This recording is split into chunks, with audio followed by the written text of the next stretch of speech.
தேர்தல் ஆணையம் வந்து ஒரு இண்டிபெண்டன்ட் பாடி. நல்ல கேள்வி, அருமையானு கேட்டீங்க. தேர்தல் ஆணையம் இண்டிபெண்டன்ட் பாடி. அது வந்து பொதுவாக பார்த்தீங்கன்னா ஒவ்வொரு வருஷம் நான் ஏற்கனவே என்ன சொன்னேன் முன்னாடியே இந்த கருத்து, ஒவ்வொரு தடவையும் நாங்கள் வந்து தேர்தல் ஆணையத்தில் சொல்கிறோம் சம்மரி ரிவிஷன். அப்போ எங்களை கூப்பிடுவாங்க, உடனே சொல்லுவோம், ஏன் பாருங்க செத்தவங்களை நீக்கிங்க, இறந்தவங்களை இது இல்லாதவங்க தேவையில்லைங்க லிஸ்ட்டில், எல்லாரையும் வந்து விலாசமே இல்லாதவங்க அவங்களாம் இருக்காங்க நீக்குங்க. ஸ்பெஷல் சம்மரி ரிவிஷன் தீவிர சுருக்கப்படுத்து. அப்போது வந்து மீட்டிங் போடுவாங்க, ஆல் பார்ட்டி மீட்டிங்.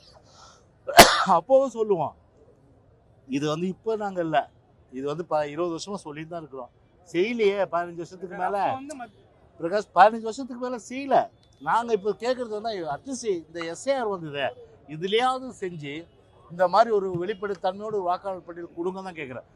எங்களுக்கு நாங்கள் மாநில அரசு அதிகாரமாக அது நீங்கள் கேட்குறது பார்த்தா மாநில அரசு அதிகாரத்துக்கு உட்பட்டது விஷயம் கிடையாது. இது செய்ய வேண்டியதான இந்திய தேர்தல் ஆணையம். நம்ம சொல்லுவோம் செவடங்கால ஒரு சங்குனா நான் என்ன பண்ண முடியும்? இல்லை அப்படி நீங்கள் வந்து இல்லை அந்த மாதிரி நீங்கள் வந்து கருத்து எடுத்தால் தப்பு. அது நான் நியாயப்படுத்தி சொன்னேன்ல எதுக்காக எஸ்ஐஆர். அந்த கேள்வியை முதல்ல வந்து நீங்கள் வந்து கேட்டது நல்லது. ஏன்னா நாட்டு மக்கள் தெரியணும், பாஜக ஆதரிப்பதனால் மட்டும் நாங்கள் ஆதரிக்கலை. நாங்கள் எங்களை பொறுத்தவரை பார்த்தா ஒரு வெளிப்படைத்தன்மையோட ஒரு பட்டியல் இருக்கணும், வாக்காளர் பட்டியல். அதுக்கு வந்து இப்போ இந்த ஸ்பெஷல் இன்டென்ஸ் ரிவிஷன் வந்து உதவியாக இருக்கும். எனவே தான் நான் சொன்னோம். எதுக்காக சொன்னோம், ஒரு தொகுதியிலையும் பார்த்தா 15,000 20,000 பேர் வந்து இறந்தவங்க, வீடு விலாசம் தெரியாதவங்க, 2 ஓட்டு வச்சுருக்கோம். இப்படிலாம் இருக்கும்போது அவங்களாம் அந்த தொகுதியில் ஓட்டில் இருக்கணுமா? எனவே தான் நாங்கள் அது இந்த இன்டென்ஸ் ரிவிஷன் பண்ணி டிராஃப்ட் ரிலீஸ் பண்ணுங்க.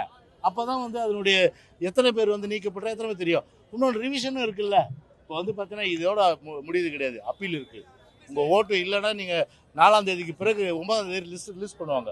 டிசம்பர் 9 டிராஃப்ட் லிஸ்ட்டு, வரைவு வாக்காளர் பட்டியல். ஆமாம் வரைவு வாக்காளர் பட்டியல், வரைவு வாக்காளர் பட்டியல் இறுதி இல்லைப்பா, வரைவு வாக்காளர் பட்டியல். ஏன்னா எங்கிட்ட சொல்கிறீங்களா, வரைவு வாக்காளர் பட்டியல். அந்த வரைவு வாக்காளர் பட்டியல் வந்து வெளியிடும் போது அப்போ வந்து ஓட்டு அவங்களுக்கு இருக்கா இல்லையான்னு தெரியல. அதுக்குள்ளே நொதி கஞ்சி மாதிரி குதிக்கிறீங்க. நிறை கூட வந்து தள்ளும்போது குறை கூட கூத்தாட மாதிரி கூத்தாடிட்டு இருங்க, வானத்துக்கு பூமி குதிக்கிறீங்க. ஏன்னா கள்ள ஓட்டை நம்பிருக்கு திமுக. எனவே தான் அந்த வகையில் பார்த்தினா அவங்களுக்கு தான் வந்து திருடனுக்கு தேல் கொட்டின மாதிரி இது ஆகிப்போச்சு. இதுதான் உண்மை.